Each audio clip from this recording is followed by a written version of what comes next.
com a senhora? Graças a Deus, tudo bem. Então tá bom. Eu sou a professora Janice Zílio Martins Pedroso. Eu agradeço muito a sua disposição de estarmos aqui nessa tarde, me recebendo aqui na sua residência, deixando seus afazeres de lado, né? Maria Aparecida Basto Rossi, hoje que é dia 30 de agosto de 2021, e para me conceder essa entrevista que vai para o Centro de Memórias da ETEC Orlando Coalhato, em Santa Cruz do Rio Pardo, que será difundida no programa História Oral da Educação do Centro Paula Souza, que tem um site de memórias. Para a gente iniciar a nossa entrevista, a senhora poderia nos contar um pouquinho sobre a sua origem familiar e social para essa entrevista de História Oral de Vida? Pois não. Eu nasci em Sorocaba e lá eu estudei até o segundo grau atual. Na época que eu estudei era magistério científico, era outra denominação, mas era o segundo grau. Então eu iniciei meus estudos no Colégio Beneditino e fiz o magistério até o final do magistério nesse colégio. E junto com ele eu fazia à noite o científico numa escola estadual de Sorocaba. Meu pai era comerciante e minha mãe era do lar. Nós não tínhamos nada a ver com o que eu fiz depois do segundo grau. Porque aí após o segundo grau eu fiz um ano de cursinho em São Paulo, o Objetivo, e aí na época a gente prestava o C100, que era o vestibular unificado para as escolas da área médica, né? E aí eu passei na primeira chamada para a Faculdade de Ciências Médicas e Biológicas de Botucatu para fazer o curso de Medicina Veterinária. Isso eu entrei em... Vou pensar um pouco. Não, sem problema.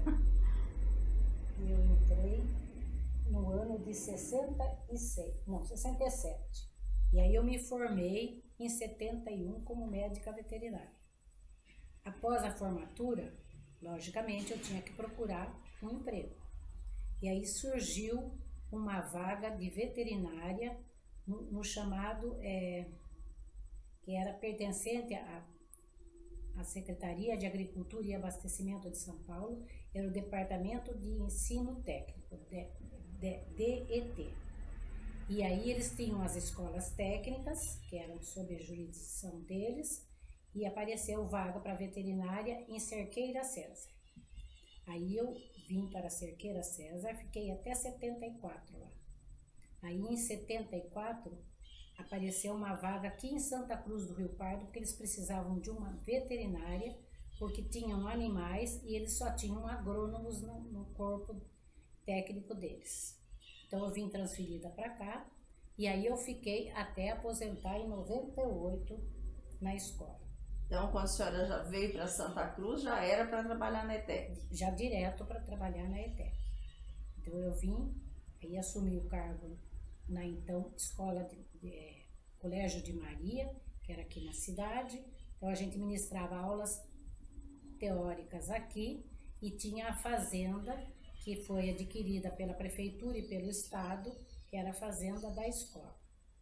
Então a gente tinha aula teórica aqui e ia para as aulas práticas para a fazenda. Aí naquela época, a fazenda praticamente, quando foi comprada, ela não tinha nada. Não tinha instalação nenhuma, tinha só as terras, né?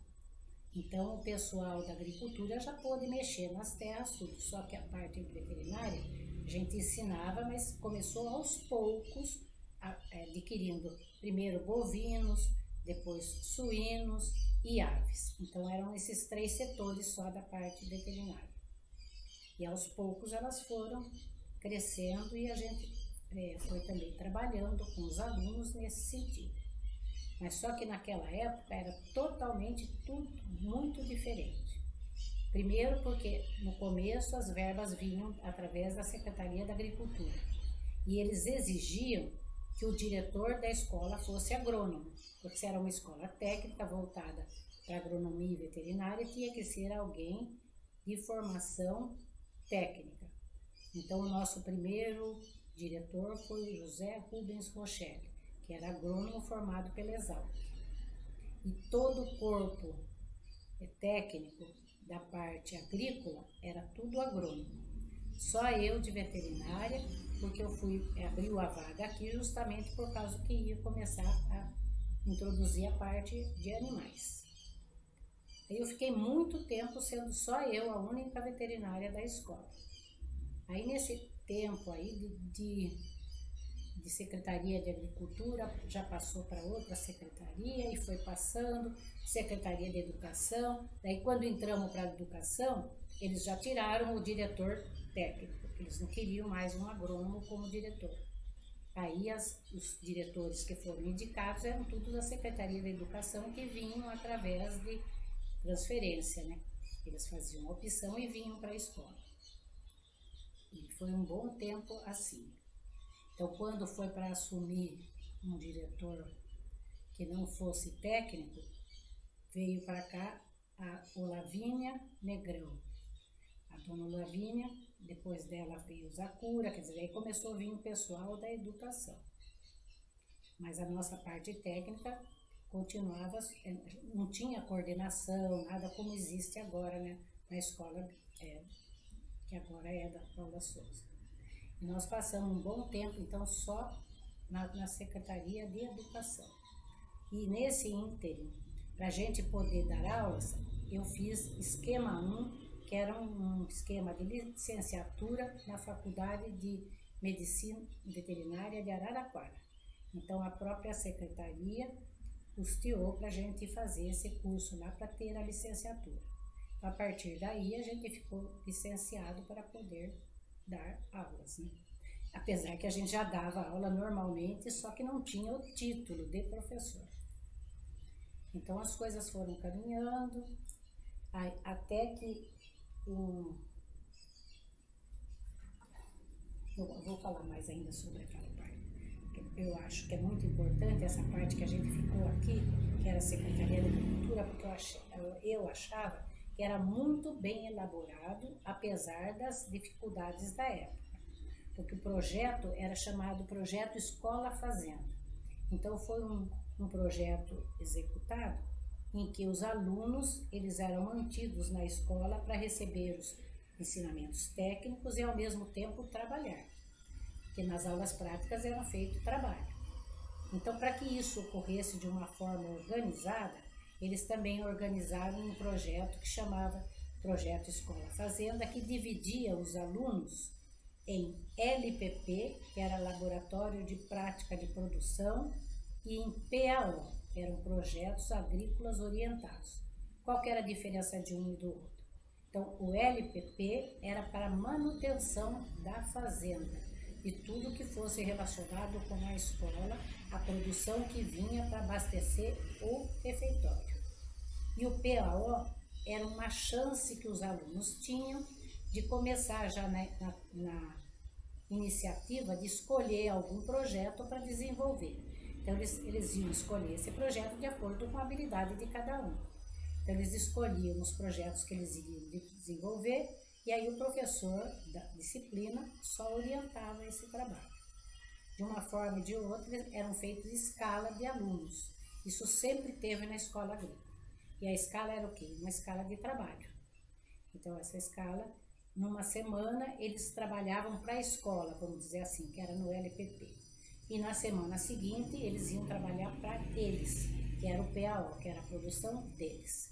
Por que a produção deles? Porque essa produção era tudo contabilizada, tudo feito, um levantamento, e eles ganhavam horas, como se fosse de trabalho remunerado, para eles poderem tocar os projetos que eles tinham escolhido para eles. E aí, no final, a gente já tinha uma cooperativa, e a cooperativa que gerenciava todas essas horas trabalhadas e o que era produzido na escola. Aí chegava no final do curso, era contabilizado tudo isso, e a maioria das vezes sobrava dinheiro para eles, porque aquilo que tinha ido para a escola era contabilizado e as sobras eram repartidas entre os alunos que se formavam.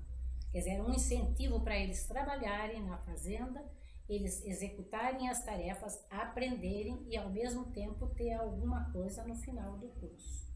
Então isso foi muito tempo, até que depois começou a mudar para a educação, mudou para Paula Souza, daí já foi extinguindo tudo isso. Certo.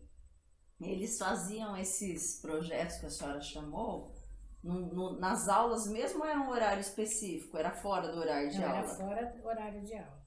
Porque o projeto de LPP era da própria disciplina, né? Quer dizer, por exemplo, você tinha 2 aulas teóricas de zootecnia e ia ter 3 de prática, então era o LPP de zootecnia prática. Aí isso daí eram atividades executadas práticas. Mas se fosse o PAO que eles tivessem escolhido, por exemplo, não, nós queremos criar galinha. Então eles tinham um lote que era só deles, e daí eles iam ter que desenvolver nesse PAO, que era o horário deles cuidarem do que era deles. Mas no projeto deles sempre tinha aluno, porque metade ia para a escola, metade ficava no projeto deles. Depois invertia na semana seguinte. Quer dizer, quem estava trabalhando para o projeto ia para a escola.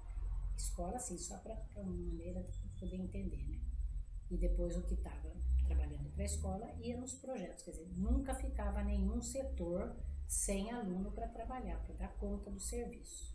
Entendi. A senhora colocou, né, que tinha uma parte que as aulas práticas eram realizadas lá na fazenda, né? Isso. E como é que os alunos eles eram deslocados para a fazenda? Eles iam de caminhão tipo boia fria. Eles iam na carroceria do caminhão, e os professores nós íamos com uma Kombi, que também era do colégio. Que no começo o colégio tinha uma Kombi, tinha esse caminhão. Tinha também um ônibus, que até agora, até pouco tempo, ele existia aí, que estava caindo os pedaços. Mas no começo esse ônibus não funcionava para levar aluno, era no caminhão. Para eles era uma festa, porque molecada, em cima de um caminhão, iam daqui lá fazendo folia. Mas ao mesmo tempo, graças a Deus, nunca aconteceu acidente nenhum, com aluno nenhum, e foi tudo em ordem. Porque também naquela época até os próprios trabalhadores de roça eram todos levados no caminhão, né? Ninguém se deslocava de outro jeito, a não ser através de caminhão de boia fria, que eles falavam. É isso mesmo, né? E agora mudou tudo, né? Agora não pode nada disso. Pois é. Lá na ETEC, né, que era o Colégio Agrícola, quando a senhora entrou, a senhora veio para o curso de agropecuária. Isso, porque naquela época funcionava técnico agrícola, monitor agrícola e técnico em economia doméstica. O técnico em economia doméstica só para as meninas, e o técnico agrícola só para menino, e o monitor agrícola também. O que era o monitor agrícola?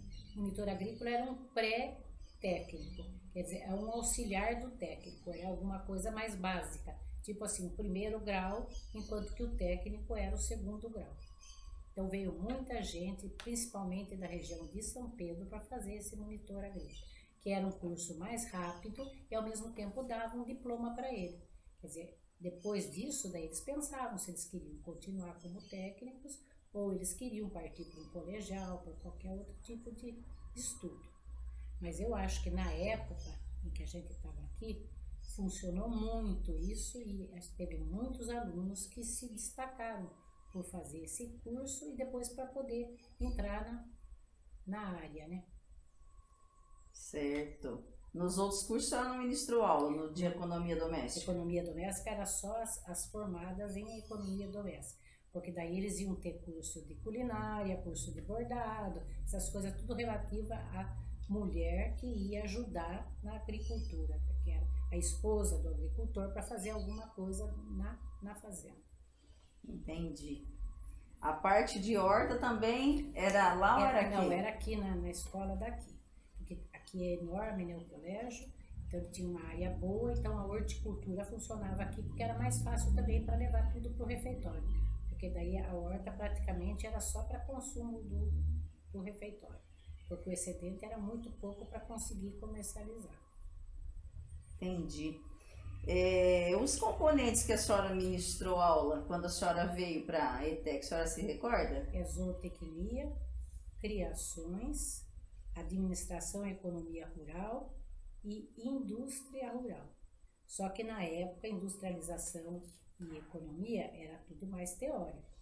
Industrialização a gente não fazia praticamente nada, a gente ensinava a fazer, mas não tinha como realizar a industrialização. E a economia rural é uma coisa mesmo teórica, uma administração, né? Era eles saberem administrar aquilo que eles estavam fazendo. Então a gente ensinava a fazer um projeto de criação, ou então os agrônomos, um projeto de café, um projeto de horta, fosse qual o projeto fosse. Então era nessa área de administração e economia rural. E eles tinham mecanização também, mas era tudo os agrônomos que davam. Entendi. E essa questão de maquinários na época era bem precário? Ou não existia nada, Não, era bem existia. braçal? Não, existia. Existia porque a UDEA, lá que a gente falava, que era o Departamento de Ensino Agrícola, eles mandavam maquinário. Então a gente já tinha Tobata, que era um tratorzinho pequeno, tinha um trator grande, que já veio tudo como coisa, tudo propriedade do Estado, vinha para a escola. E também na época tinha um convênio com a prefeitura. Eu não sei até quanto que a prefeitura também auxiliava. Eu só sei que tinha muitos funcionários que trabalhavam na escola que eram pagos pela prefeitura. Então, geralmente em secretaria, inspetor de aluno, essas coisas eram todos funcionários da prefeitura. Não era funcionário do Estado. Aí do Estado eram os professores, né? Tanto os professores de cultura técnica, que eram os técnicos, e os professores de cultura geral, que é a cultura normal, que é português, matemática, todas as outras disciplinas normais de um curso técnico. Certo. E dessas disciplinas que a senhora ministrava as aulas práticas, né? Como a senhora falou, como veterinária, a senhora ensinava eles a quê? Bom, então, por exemplo, no bovino cultura de leite, tinha que ensinar desde o nascimento de um bezerrinho, quer dizer, se houvesse problema no parto, eu tinha que ensinar o que eles poderiam fazer naquele parto, porque não é tudo também que era autorizado para o técnico. Então, o bezerrinho nascer, depois o cuidado, a alimentação, como que preparava a ração, como que eram as técnicas também para tirar leite, só que a ordenha era manual, não era ordenha mecânica. Depois para suínos também, mesma coisa, castração, alimentação, tudo isso era motivo da teórica, e depois na prática eles tinham que desenvolver as atividades. Então, uma castração, eu ia no primeiro momento e castrava um leitãozinho para eles assistirem. A partir do que eu demonstrei, aí era algum deles que queriam aprender, que já entrava fazendo. Quer dizer, daí eles já colocavam em prática o ensinamento. Ah, que legal. A senhora já falou, né, com relação aos recursos, tinha muita dificuldade, né, mesmo tendo a parceria com a prefeitura? Eu acho que nem era tanto do jeito que eles falam e que eles querem falar que era. Eu acho que é mais assim, sabe? Porque não era que a gente passava necessidade, não passava, não. E a escola tinha uma alimentação que era um espetáculo, quer dizer, além do que era produzido, tudo vinha em abundância, não era coisa pouca, não. Eles tinham diversas refeições, acho que é 5 refeições. Café da manhã, almoço, café da tarde e ceia. E eram todos muito bem alimentados. E as economistas domésticas lá, elas faziam muita coisa também para a própria alimentação dos alunos. Então, por exemplo, no café da tarde, um bolo, uma coisa, tudo eram as meninas que faziam para o lanche. Eu não vi dificuldade tamanha que teve nessa época, não. Só que lógico que depois que passou para Paula Souza, o volume de dinheiro foi muito maior, porque já foi era uma estrutura de um departamento que já estava funcionando há muito mais tempo, mexendo com escola técnica, quer dizer, eles talvez tivessem um melhor jeito, né, de que as verbas viessem mais destinadas mais para isso. Aí houve uma reforma muito boa da escola, reformou tudo. Agora, se você comparar o que tinha com o que tem, não tem comparação, porque é uma melhora medonha. Mas em muitos termos, eu acho que funcionava muito bem, apesar, lógico, que tinham coisas que tinham que ser reativada, melhorada, mas não era assim uma coisa assim, vamos dizer assim, passava a necessidade, que era horrível, que não tinha, que não vinha verba. Vinha sim, só que não era também num montante absurdo, né? E tudo tinha que prestar conta, mas isso é uma coisa normal. Claro. E assim, dentro do que era necessário, tudo era provido. Tudo era provido. Porque a gente fazia todo começo de ano, você montava os projetos. E de acordo com o que você montasse de projeto, era o que era pedido.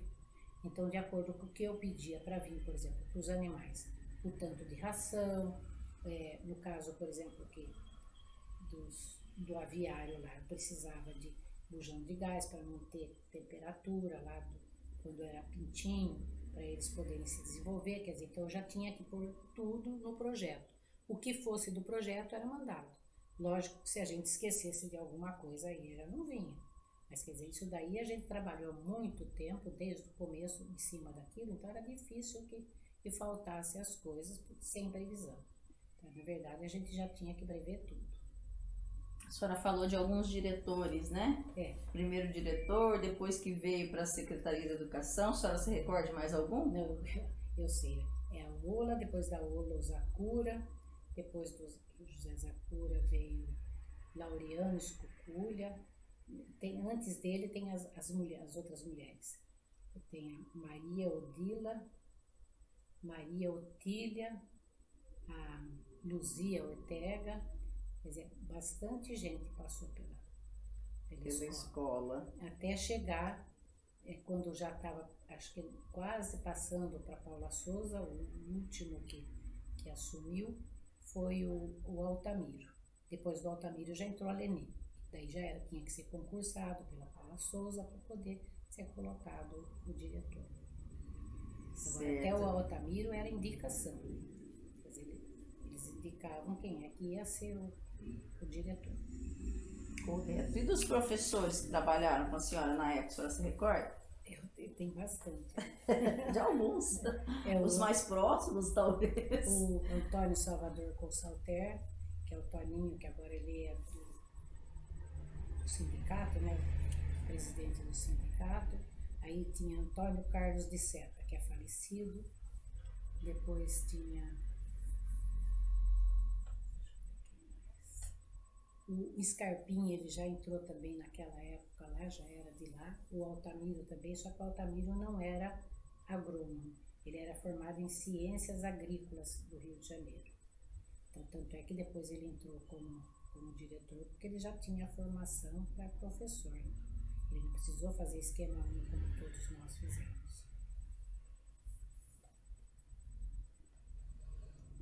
Nessa época já existia essa questão da setorização da escola? Já. Desde o começo, quando a gente entrava, já tinha o setor, cada um era responsável por um setor. Então ninguém podia influir no setor do outro, a menos que fosse a pedido, né, do professor, para a gente fazer alguma coisa. Mas já tinha setorização. E eram as mesmas atuais agora, eu acho que sim. Só que agora, por exemplo, a parte de zootecnia aumentou demais, porque aumentou piscicultura, apicultura, tinha, não sei se ainda tem também, a cunicultura.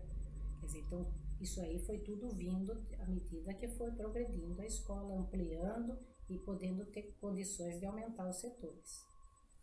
Certo. E os alunos que cuidavam de tudo isso, né? Tudo sempre foram os alunos. Porque depois tinha braçal também, mas o braçal praticamente ele ajudava.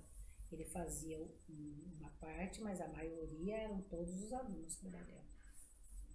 Inclusive nas férias, né? Nas férias tinha escala de férias, de feriado, tudo tinha férias.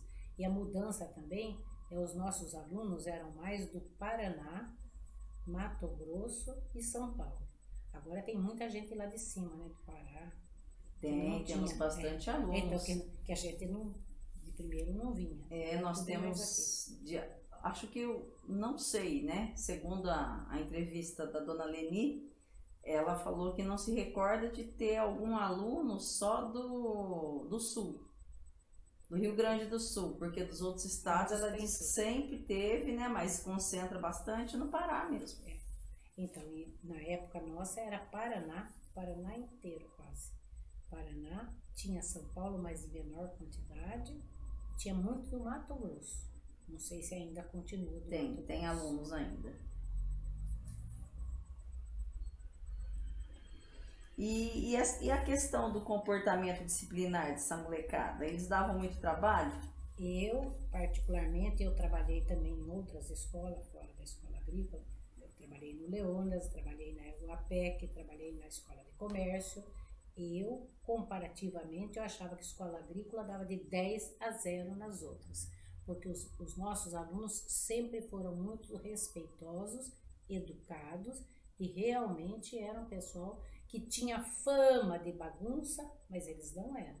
Dentro da sala de aula era um comportamento exemplar, não tinha nunca bagunça ou então alguém falar alguma coisa que ofendesse o professor, de jeito nenhum, enquanto que nas escolas da cidade tem, e tinha, né? Já tinha também.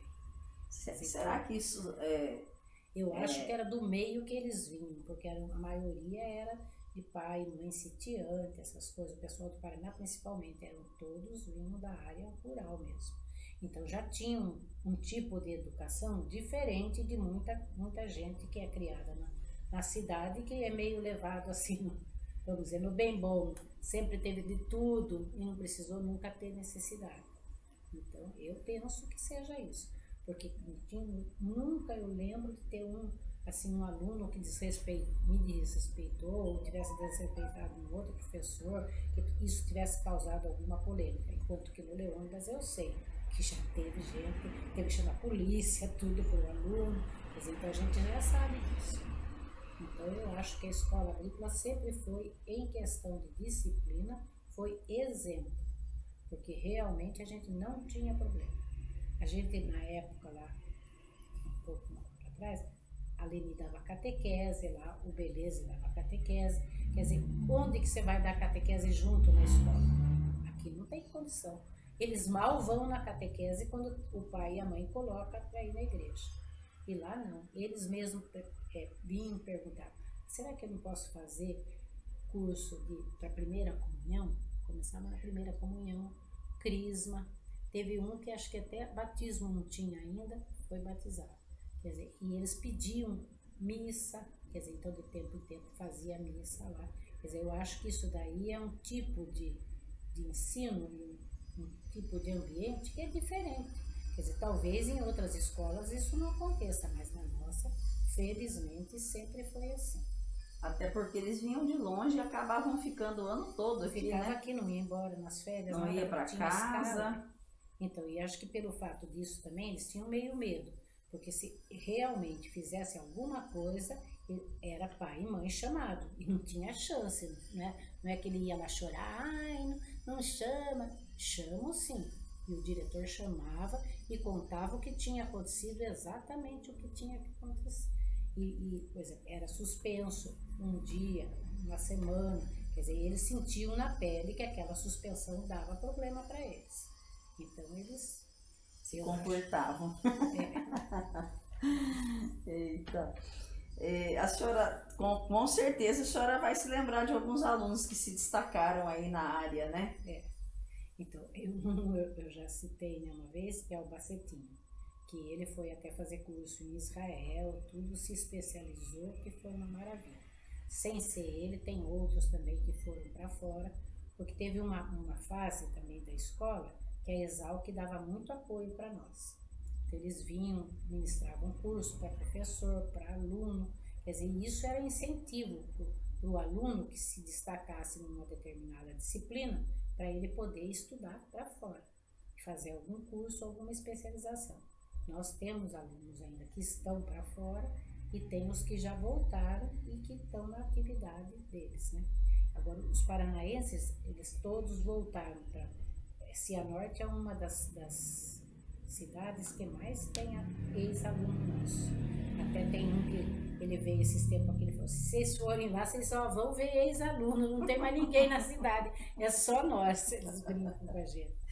Então é um pessoal muito bom, que se destacou, que trabalha em Cocamar, que é outra cooperativa muito grande. Quer dizer, eles realmente têm um destaque muito bom nas atividades agropecuárias. Tem muitos alunos que fizeram faculdade, que saíram do técnico, prestaram agronomia, veterinária. Nós temos professor agora que foi ex-aluno, que é o Reginaldo de topografia, é o Beleza, que é também professor de agricultura, que é também formado em agronomia. Quer dizer, então, a gente tem um pessoal que é o próprio ex-aluno, né, que voltou para a escola para ser professor. Quer dizer, eu acho que isso daí também é uma coisa muito boa. Com certeza, né? Gostou da área, especializou e exatamente. hoje está como docente na instituição. Exatamente. Eu sei que a senhora participou da implantação da cooperativa escola. A senhora poderia contar um pouquinho sobre como que foi a implantação e depois como que os alunos participavam, depois que foi implantado? Porque, na verdade, desde a primeira cooperativa escola, que foi aqui na cidade ainda, eu já fazia parte. Foi logo no início? Foi logo no início. Eu vim para cá em 74, já funcionava a cooperativa. Porque, na verdade, os projetos só funcionavam através da cooperativa, porque a cooperativa que centralizava tudo. A parte de contábil, não. Contábil era tudo feito por escritório, porque isso aí não dizia parte nossa. Mas a parte do levantamento, do que gastou, do que produziu, das horas de trabalho, eram todas controladas pela escola. Então, através da cooperativa. A cooperativa tinha todo um planejamento, tudo um esquema certinho para a utilização de todos os meios e recursos. Na verdade, ela gerenciava, mas ela passava sob o crivo, né, do diretor, de todos os professores. Não era assim que eles mexiam com o dinheiro, não era bem assim. Era apenas o controle administrativo de tudo. Então, isso daí já existia. Daí, quando chegou na Paula Souza, eles criaram de novo um sistema de cooperativa. Só que daí foi um esquema completamente diferente do que funcionava a outra cooperativa. Mas para essa implantação também, eu também fiz parte, né, eu também no começo, e os alunos eles gostavam, porque daí tinha a eleição do presidente, do secretário, tudo. Era um meio deles trabalharem num outro setor da escola agrícola, que também era parte administrativa, que é muito importante também. Então, eles gostavam, eles formavam as chapas, fazia aquela disputa entre as chapas, né? E também porque na cooperativa tinha computador, tinha as coisas que eles não tinham acesso só na escola, né? Então, já era um meio também deles trabalharem uma coisa nova, com tecnologia, para poder gerenciar a cooperativa. E daí, nesta época, a cooperativa daí podia fazer as coisas também, a gente vinha para a cidade. Então, nessa época, já tinha uma industrialização bem, assim, que a gente podia fazer queijo, fazia linguiça, fazia copa, a gente fazia muita coisa industrializada. E aí, depois a gente vinha para a cidade para vender isso daí. O pessoal ficava procurando sem parar a escola agrícola, que tinha banquinha, né, no domingo lá, que a gente vendia ovo, vendia toda essa parte de industrialização, queijo, tudo que era produzido lá. Daí depois eles fizeram, lógico, um abatedor, tinha câmara fria, tudo pra gente, porque os bovinos eram abatidos lá e a gente desmanchava toda a carne, separava para ir para o refeitório. Mas não precisava vir para a cidade, nada. Agora eu não sei mais, porque depois teve muita terceirização, não sei se pode mexer, parece que está desativado de novo a industrialização, eu não sei. Faz muito tempo que eu não vou lá. Agora toda essa parte da alimentação, refeitória, tudo terceirizado. Terceirizado, né? Então, terceirizado. Agora já não é mais. Já mudou muita coisa, nossa, né? É isso aí. Mudou bastante coisa, terceirizou a parte de limpeza, segurança e o refeitório junto. Então, né? A questão, né, das formaturas. Eu comentei com a senhora um dia que quando eu era criança que eu frequentava a escola, né? E eu me lembro que a senhora fazia a última chamada da formatura dos alunos lá. É porque sempre eles acabavam escolhendo a gente para Paraninfo, mesmo que não fosse Paraninfo, a gente gostava de falar alguma coisa para eles no dia assim, que era o último dia deles na escola. Então, à medida que eles estavam lá, todos tiveram apelidos. E eu era uma das professoras que eu não gosto, não é que eu não gostava, eu não memorizava apelido. Eu sempre memorizei muito o nome da pessoa.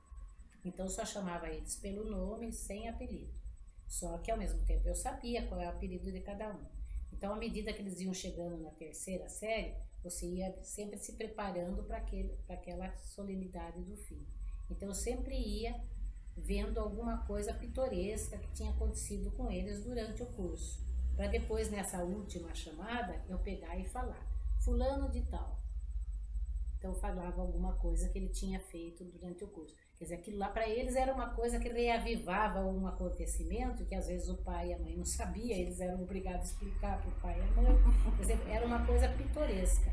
E eles gostavam, eles ficavam na expectativa do que eu ia falar na formatura deles, às vezes até antes da formatura. O que você vai falar de mim nesse dia? Eu não falei ainda, você vai esperar o dia da formatura. E aí eu vou fazer a última chamada de vocês, aí você vai ver o que eu vou falar. Era bastante esperado, né? Era bastante esperado. Até Que agora, bacana, né? quando eu participo do grupo deles, né? Eu sei quem é que participa do grupo. Então, às vezes, sempre tem o que responde o bom dia logo no começo e o que nunca aparece, né? Então, eu começo assim. E fulano, chegou atrasado hoje. Eles moram me dar risada, porque não tem aula, não tem nada, mas eu fico falando para eles. E você chegou atrasado.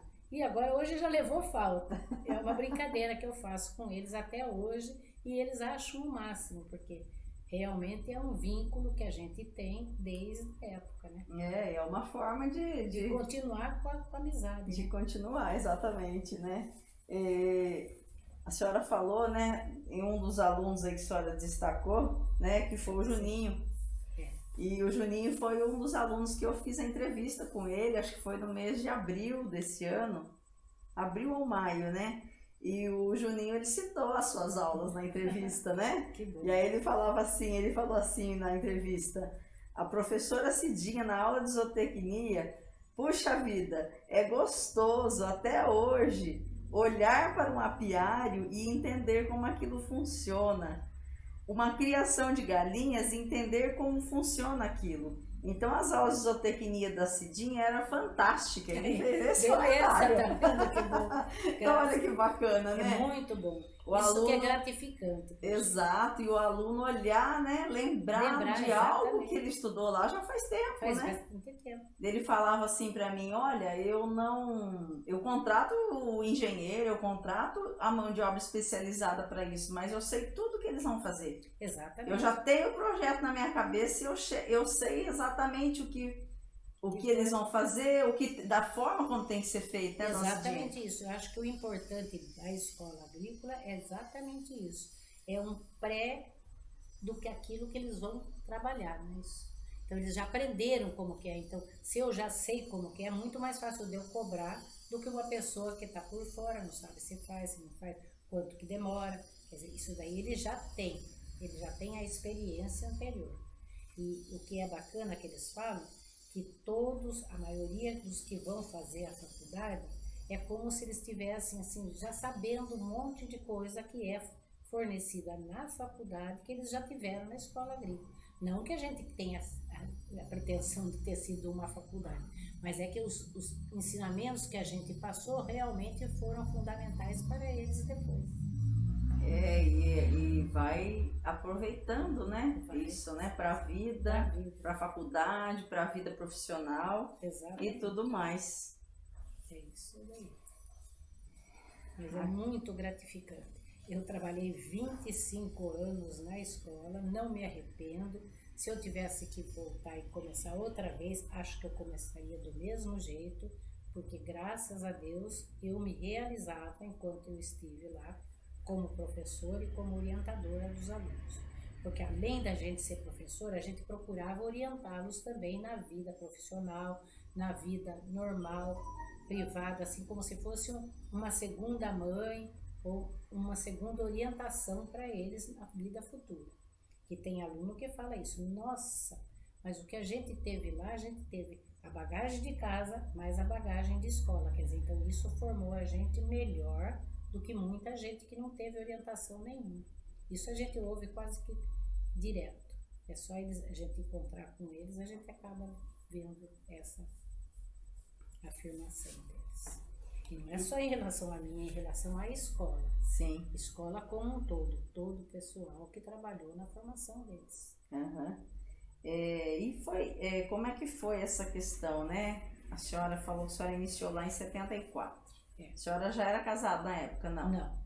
Casou casei depois? Em 78. A senhora casou em 78, constituiu família, e vieram os filhos. Exatamente. Como é que foi conciliar tudo isso? Aí, graças ao meu marido, eu pude conciliar isso. Primeiro, minha sogra, que quando nasceu meu primeiro filho, quando eu comecei a trabalhar, acabou minha licença de gestação, ela se propôs a ficar com o meu filho para eu poder trabalhar, continuar trabalhando.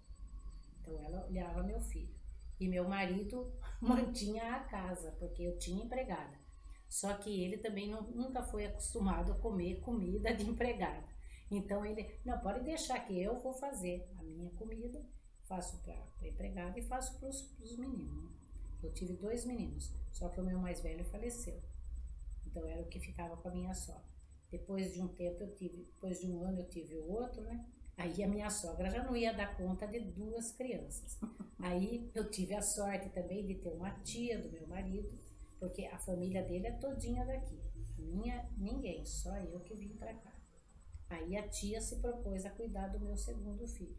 Então essa tia, ela ia em casa e ficava a manhã inteira, porque ela também era viúva, a filha dela já nem morava no Brasil, quer dizer, ela não tinha nada que impedisse ela. Então ela ia em casa, ficava com ele a manhã inteira, fazia todas as coisas para ele. Eu tinha a empregada também, que era a babá dele, ficava a hora que ela precisasse ir embora, a babá ficava. Aí eu voltava à tarde, daí eu tinha que dar conta dos filhos. Mas foi um período que, se eu não tivesse alguém do meu lado, como meu marido foi, realmente não ia dar para... Porque era ir de manhã e só voltava à tarde. Não tinha como ir para a fazenda, voltar no almoço, tornar, ir e voltar. Porque era muito gasto também de gasolina, tudo. Além do que, por exemplo, depois que o ônibus começou a funcionar, a gente ia cedo com o ônibus, tinha que entrar para a primeira aula e depois tinha que esperar o que desse a última aula. Quer dizer, podia até estar de folga, mas eu não tinha como vir. A menos que eu tivesse ido de carro e voltasse embora. Então foi um período realmente batalhador, mas que valeu a pena. Que bacana, né? Legal. E aí, né, agora, nossa escola esse ano já se completou aí 50 anos. Eu, por alguns anos que eu não pego desde o começo. Por pouquíssimo tempo, né, Dulcidinha? É isso daí. Por pouquíssimo tempo, né? Foi 71, né? Eu vim em 74, eu vim 3 anos depois. E como é que foi fazer parte desse processo, né? De construção da escola, né? Porque eu posso falar que a senhora estava lá desde o começo. Desde o começo, praticamente, né? Eu acho que foi muito bom, muito bacana. Foi também uma experiência que eu não tinha antes, porque eu tinha feito o quê? Faculdade de veterinária só. Então eu só aprendi as funções de veterinária. Eu nunca pensei que eu ia ser professora de veterinária. A gente nunca sabe os caminhos que levam a gente. Quer dizer, no momento, o que me ofereceu foi uma vaga de veterinária para uma escola agrícola. Quer dizer, eu tive que aceitar isso daí. E fui, e eu acho que desde o começo eu me saí bem, porque apesar de eu não ter sido formada como professora, eu consegui levar. Depois fiz o curso que foi necessário, porque eu tinha que ter um título de professora. Fiz o curso e tudo bem. Eu acho que valeu a pena e que foi muito bom, muito gratificante. E eu sinto muito prazer e honra de dizer, eu fui professora da escola agrícola. Eu jamais teria vergonha de falar isso. E realmente foi uma coisa muito boa na minha vida.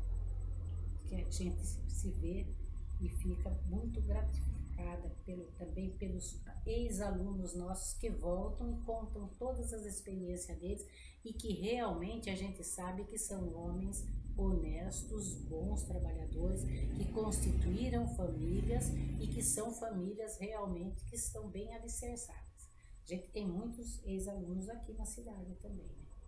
Só que tem alguns que já saíram do setor. Então, o Heraldo, que é dono da Construfácil, ele é ex-aluno nosso. Só que ele saiu da atividade agrícola.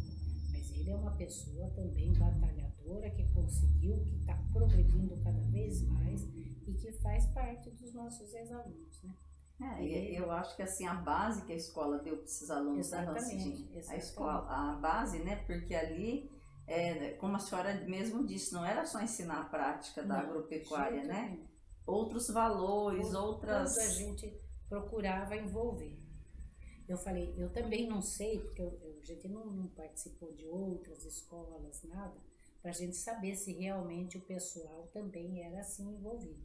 Porque em muito lugar a gente sabe, até na escola normal, que o professor vai lá, ele vende o peixe dele, tchau e benção, não quer nem saber. A realidade é essa, infelizmente, porque se ele escolheu aquilo, ele tem que se dedicar porque é realmente uma doação. Ser professor é uma doação, é um ministério que pode ser comparado até de um sacerdote, de um pastor, porque realmente você não é só ir lá e pã, o que você sabe e tchau. Não é bem por aí. É isso mesmo, né? Não é para qualquer um ser professor, né? De jeito nenhum. Ah, que bacana ouvir a história de vida da senhora. A senhora quer deixar mais alguma mensagem? Agora sim a gente fica meio assim, né? Mas eu acho que se eu fosse começar, eu começaria novamente e tudo que eu dediquei para aquela escola, eu dedicaria normalmente outra vez. E ao mesmo tempo eu me sinto tão agraciada por ter tantos alunos, tantos ex-alunos excelentes como os nossos, os que passaram na nossa escola. Só que daí chega numa certa época, eu também tive problemas de saúde, eu tive que me afastar, e a aposentadoria é uma coisa também normal para a vida da gente. Então, infelizmente, a gente não pode continuar eternamente fazendo aquilo que a gente gosta. E agora eu tenho que me dedicar à minha neta, que eu vou tentar passar para ela os valores que eu passava para os meus alunos. Pelo menos ela, para começar uma vida nova, né? Uma vida dentro dos valores de família, de sociedade, que infelizmente estão se tornando muito assim, poucos, né? Atualmente. Mas que bacana, né? E a gente segue, né? A aposentadoria chega, outros entram e a gente segue a vida, Exatamente, não tem como ser eterno também. É verdade. Então eu agradeço muito, né, a senhora ter me recebido aqui na sua residência. Para mim foi um prazer. E ter me contado, né, essa vivência, essa experiência, essa história da sua vida, né? Que a senhora pôde contar com pessoas próximas que auxiliaram também, né, dona Cidinha? Verdade. A gente sempre tem uns anjos na vida que nos socorrem quando a gente precisa. É isso daí. Né? Isso que é importante. E eu fiquei muito feliz porque, afinal de contas, eu fui uma professora que foi uma das escolhidas, vamos dizer assim, para dar um depoimento, que para mim foi um depoimento bastante agradável e que todo prazer eu fiz, e tudo que eu fiz para a escola agrícola também foi de coração e faria novamente. Tá certo. E não sou só eu, acho que a maioria dos professores que passaram por lá, parece que a gente pegou um amor diferente por tudo aquilo do que você vê acontecendo no restante das outras escolas, dos outros lugares. Até porque a senhora ficava mais tempo lá do que na própria casa, né? Exatamente, eu ficava das 7 da manhã até 5, 6 da tarde, não tem como. Não tem como, né? Acabava criando uma afinidade com as pessoas que ali, né? Com a equipe, com os alunos, e virava uma família gigante, Uma família gigante, exatamente, era isso que a gente era, uma família. Com as cozinheiras também, a gente fazia aniversário para os alunos também. Todo final de mês, a gente pegava todos os aniversariantes do mês, às vezes professor também, e aí a gente fazia uma festa no refeitório. As cozinheiras faziam aquele bolo enorme, aí a gente morria de rir porque eles entravam na fila 30 vezes, que nem criança. Então, enquanto tivesse bolo, eles estavam entrando na fila. Você já não pegou? Já!